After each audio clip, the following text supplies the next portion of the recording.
Hello friends, સ્વાગત છે તમારું મારી યુટ્યુબ ચેનલમાં।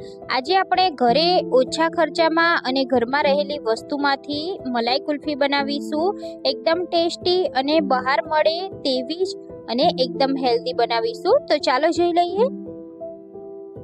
કુલ્ફી બનાવવા માટે મેં અહીંયા અડધા લીટર જેટલું ફૂલ ફેટવાળું દૂધ લીધું છે। મેં ડાયરેક્ટ કોથળીનું જ દૂધ લીધું છે। તમારા ઘરમાં જે પણ દૂધ આવતું હોય તે તમે લેવાનું, પણ એમાં મલાઈનો ભાગ આપણે કાઢવાનો નથી, ફૂલ ફેટવાળું લેવાનું છે। હવે આપણે આ દૂધને ઉકળવા મૂકવાનું છે અને એમાંથી 2 ચમચી આપણે દૂધ અલગ કાઢ્યું છે। એમાં આપણે 1 ચમચી મિલ્ક પાવડર, 1 ચમચી આરાનો લોટ એટલે કે કોર્નફ્લોર અને 1 ચમચી અહીંયા આપણે કસ્ટર્ડ પાવડર એડ કરીશું।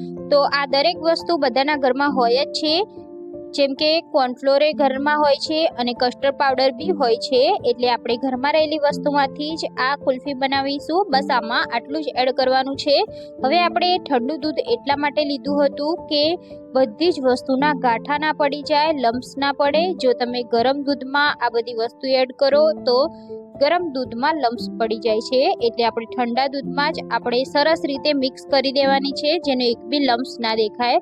તો અહીંયા તમે જોઈ શકો છો, આપણે સરસ રીતે તેને મિક્સ કરી લીધું છે।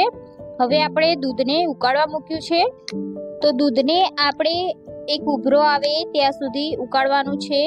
તો અહીંયા મેં ગાયનું દૂધ નથી લીધું। જો તમે ગાયનું દૂધ લેતા હોય તો ફૂલ ફેટમાં જ લેવાનું, મલાઈ કાઢેલું દૂધ નહીં લેવાનું। જો મલાઈ કાઢેલું દૂધ તમે લેશો તો આ કુલ્ફી મલાઈદાર નહીં બને। અહીંયા આપણે દૂધને એક ઉભરો આવે ત્યાં સુધી ઉકાળી લીધું છે। એને આપણે સાઈડના ગેસ પર મૂકી દઈશું અને આ ગેસ પર એક કઢાઈ મૂકી દેવાની છે। આ કુલ્ફી બનાવવા માટે આપણે એક સિક્રેટ સામગ્રીથી બનાવીશું, જે હું તમને વિડીયોમાં જણાવીશ। તો આપણે એમાં અડધા કપ જેટલી ખાંડ લેવાની છે। ખાંડને આપણે કેરેમલાઇઝ કરવાની છે। જો તમે બહારની કુલ્ફી ખાતા હોય તો તેમાં પણ આ જ પ્રોસેસથી કુલ્ફી બનાવવામાં આવે છે। તો ખાંડને આપણે આ રીતે પાથરી દેવાની છે અને તેને એકદમ સ્લો ગેસ ઉપર આપણે તેને કેરેમલાઇઝ કરવાની છે, જેથી કુલ્ફીમાં તમારે કોઈ પણ જાતનો ફૂડ કલર કે કોઈ પણ વસ્તુ એડ કરવાની જરૂર નથી। આ રીતે તમે ખાંડને કેરેમલાઇઝ કરી અને કુલ્ફીમાં એડ કરશો તો તમારી કુલ્ફી એકદમ બહાર જેવી દાણેદાર બનશે। તેમાં કોઈ પણ સામગ્રીની ઉપયોગ આપણે કરવાનો રહેતો નથી। તો હવે આપણે ખાંડને આ રીતે હલાવતા જવાનું છે। તમે જોઈ શકો છો, થોડીક જ વારમાં ખાંડ આપણી મેલ્ટ થઈ ગઈ છે, પણ આપણે આ ખાંડને કેટલી કેરેમલાઇઝ કરવાની છે તે હું તમને જણાવીશ। જો તમે ખાંડને વધારે કેરેમલાઇઝ કરી દેશો તો કુલ્ફીનો ટેસ્ટ બદલાઈ જશે, એટલે આપણે એ ધ્યાન રાખી અને કરવાનું છે। તો તમે જોઈ શકો છો, આપણી ખાંડ ધીરે ધીરે ઓગળવા લાગી છે। તો આ રીતે એક ચાસણીના રૂપમાં બની ગઈ છે। તમે જોઈ શકો છો, આપણે આમાં બિલકુલ પાણી, ઘી કે કશું જ વાપર્યું નથી। તો થોડીક જ વારમાં આ રીતે હલાવતા રહેવાનું છે અને ખાંડને એકદમ સરસ ઓગાળી લેવાની છે અને થોડોક એનો કલર ચેન્જ થાય ત્યાં સુધી સતત આપણે તેને હલાવતું રહેવાનું છે। હલાવવાનું આપણે બિલકુલ બંધ નથી કરવાનું અને ગેસની ફ્લેમ આપણે સ્લો જ રાખવાની છે, જેથી આપણી ખાંડ એકદમ સરસ રીતે મેલ્ટ થઈ જાય। તો તમે જોઈ શકો છો, અહીંયા આપણી ખાંડ સરસ રીતે કેરેમલાઇઝ થઈ ગઈ છે। હવે આપણે તેમાં કલર ના એડ કરવો પડે, એટલે આપણે તેમાં ખાંડનો કલર થોડો આપણે વધારે ડાર્ક થવા દઈશું, જેથી આપણે કોઈ પણ જાતનો કલર એડ ના કરવો પડે।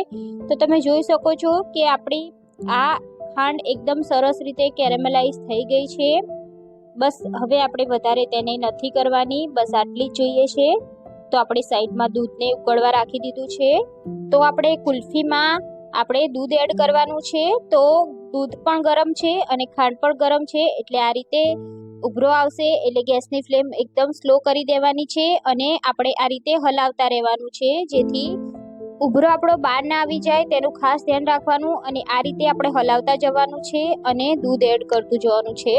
તો તમને લાગશે કે ખાંડના ગાંઠા પડી ગયા છે, પણ જેમ જેમ આ દૂધ થોડું ઘટ થતું જશે તેમ તેમ બધી જ ખાંડ ઓગળતી જશે અને આપણે સતત તેને હલાવતા રહેવાનું છે। તો મેં અહીંયા બધું દૂધ એડ કરી દીધું છે। તમે જોઈ શકો છો, એનો કલર પણ એકદમ સરસ એવો આવી ગયો છે। હજી પણ આપણે ખાંડને સરસ રીતે આ રીતે ઓગાળવાની છે। તો સતત આપણે હલાવતા રહી અને 5 મિનિટ આપણે તેને હલાવતા રહેવાનું છે। ધીરે ધીરે ખાંડના જે લમ્સ દેખાય છે તે બધા જ ઓગળી જશે અને એકદમ સરસ એવી ખાંડ આપણી મેલ્ટ થઈ જશે। તો આપણે તેને હલાવતા રહેવાનું છે. આ રીતે ચોટ્યું હોય તો આપણે તેને ઉખાડી લેવાનું છે. થોડીક વાર જેવું થઈ ગયું છે અને લમ્સ બધા જ આપણા ગાયબ થઈ ગયા છે અને દૂધ પણ આપણું સરસ રીતે ઉકળી ગયું છે.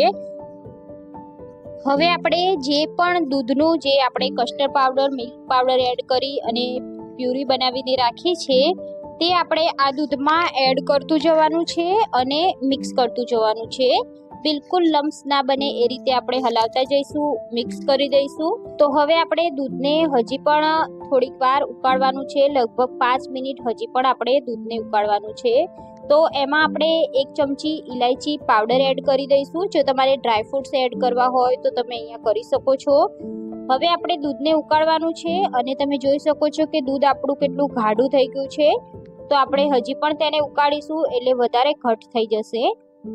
કસ્ટર્ડ પાવડર એડ કરવાથી આ કુલ્ફીનો ખૂબ જ એવો કલર આવ્યો છે અને તેનો ફ્લેવર પણ વેનીલા ફ્લેવર છે, એટલે બહુ જ સરસ એવી આ કુલ્ફી બનવાની છે.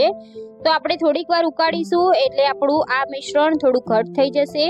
હવે આપણે તેમાં એક સિક્રેટ સામગ્રી એડ કરવાની છે જેથી આ કુલ્ફી એકદમ મલાઈદાર બનશે. એ છે આપણે ઘરની ફ્રેશ મલાઈ. ફ્રેશ મલાઈ એડ કરવાથી આપણી કુલ્ફી એકદમ દાણેદાર અને એકદમ સરસ એવી બનશે. આનો ટેસ્ટ બિલકુલ બહાર મળે એવો જ આવશે. આમાં આપણે કોઈ પણ જાતનો માવો કે કશું જ વાપરવાનું નથી. ફક્ત 1 ચમચી ઘરની ફ્રેશ મલાઈ લેવાની છે. એનાથી જ આ કુલ્ફીનો ખૂબ જ એવો સરસ ફ્લેવર આવશે. તો તમે જોઈ શકો છો આપણું મિશ્રણ એટલું ઘટ થઈ ગયું છે કે આપણે સ્પેચ્યુલામાં પણ એકદમ સરસ રીતે ચોંટી જાય છે. તો બસ આ જ રીતે આપણે તેને હજી આપણે ફક્ત 2 મિનિટ થવા દઈશું. તો હજી પણ આપણે તેને ઠંડુ કરીશું એટલે મિશ્રણ ઘટ થશે. એટલે હવે આપણે તેને વધારે નથી ચલાવવાનું. બસ હવે ગેસની ફ્લેમને આપણે બંધ જ કરી દેવાની છે અને મિશ્રણને આપણે ઠંડુ થવા માટે રાખી દઈશું. તો આ રીતે તમને ખબર ના પડે તો તમે ચમચાની મદદથી પણ ચેક કરી શકો છો કે આ મિશ્રણ આ રીતે ચમચા ઉપર ચોટેલું હોવું જોઈએ અને આટલું ઘટ થાય ત્યાં સુધી આપણે તેને ઉકાળવાનું છે. તો આપણે તેને ઠંડુ કરીશું. તો ઠંડુ કર્યા પછી પણ આપણે 2 થી 3 મિનિટ તેને હલાવતા રહેવાનું છે જેથી તેમાં ઉપર મલાઈ ના જામી જાય અને તેના લમ્સ ના બને. તો આ રીતે સતત આપણે તેને 3 થી 4 મિનિટ હલાવતા રહીશું જેથી કોઈ પણ જાતના લમ્સ ના બને. તો આને તમે પંખાના નીચે પણ આ રીતે થોડું ઘટ કરી શકો છો, ઠંડુ કરી શકો છો. તો હવે આપણે કુલ્ફી બનાવવા માટે મેં અહીંયા આ રીતના કુલ્ફી મોડ આવે છે તે લીધા છે. તો આ રીતે તમને કોઈ પણ પ્લાસ્ટિકવાળાના દુકાનમાં કે પછી ઓનલાઈન પણ મળી જાય છે. તો તમે તેનો ઉપયોગ કરી શકો છો. તો હવે આપણે આ કુલ્ફી મોડમાં આપણે આ મિશ્રણને ભરી લેવાનું છે. તો થોડું આપણે ખાલી રાખવાનું જેથી આપણી કુલ્ફી થોડી સરસ એવી બને અને તેને નીકાળતા આપણને ફાવે. તો આપણે બધા જ ખાનામાં આપણે આ કુલ્ફી મિશ્રણ ભરી દઈશું. તમારી પાસે આ રીતનું કુલ્ફી મોડ ના હોય તો તમે કોઈ પણ ગ્લાસમાં કે પછી ડિસ્પોઝેબલ ગ્લાસ આવે છે તેનો પણ ઉપયોગ કરી શકો છો. તેમાં તમે જે કુલ્ફીની સ્ટીક આવે છે તે લાવી અને તેમાં પણ કુલ્ફી બનાવી શકો છો. મારી પાસે આ રીતનું મોડ પડ્યું છે એટલે મેં મોડનો ઉપયોગ કર્યો છે, પણ તમે કોઈ પણ ગ્લાસમાં પણ આ કુલ્ફી બનાવી શકો છો. તો આપણે અહીંયા બધા જ મોડમાં આ કુલ્ફીનું મિશ્રણ ભરી લીધું છે.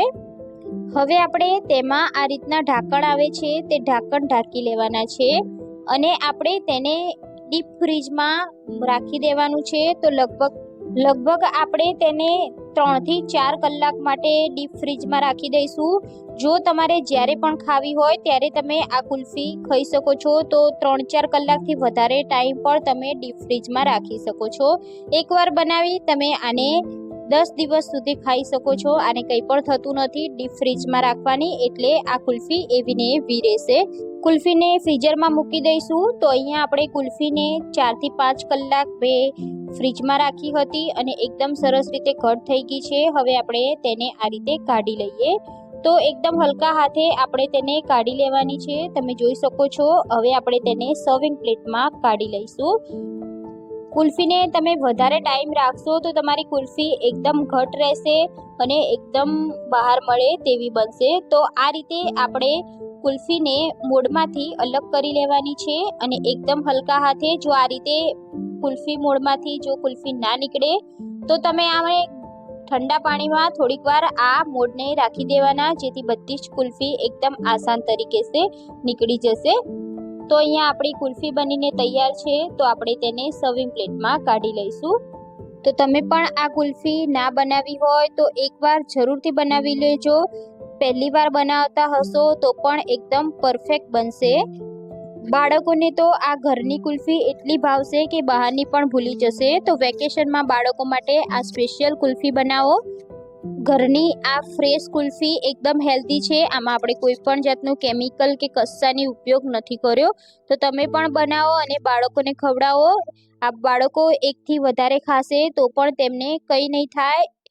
તો ફ્રેન્ડ્સ, તમે પણ આ કુલ્ફી એકવાર જરૂરથી બનાવજો। જો તમને મારી રેસીપી પસંદ આવી હોય તો પ્લીઝ મને કમેન્ટ કરી અને જણાવજો, અને મારા વિડીયોને તમારા ફ્રેન્ડ્સ ફેમિલી સાથે શેર જરૂરથી કરજો। ચેનલ પર નવા હોય તો ચેનલને સબસ્ક્રાઈબ કરજો, બાજુમાં આપેલા બેલ આઇકોન પર ક્લિક કરજો। ફરી મળીશું ફ્રેન્ડ્સ આપણે નવી